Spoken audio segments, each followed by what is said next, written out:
কে গো বলো আমার মাওলার গুণগান এত সুন্দর করে কি গাইতেছো? হযরত ইব্রাহিম আলাইহিস সালাম ঘরের মধ্যে বসে আছেন।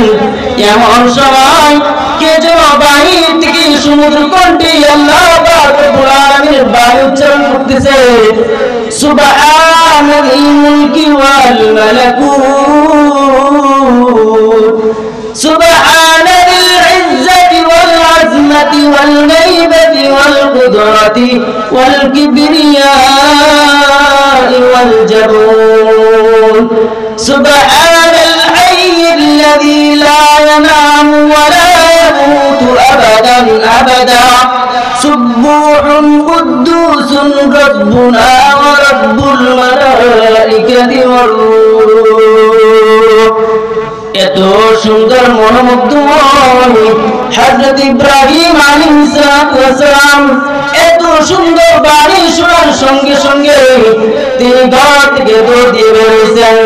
কে গো বলো আমার মাওলার গুণগান এত সুন্দর করে কি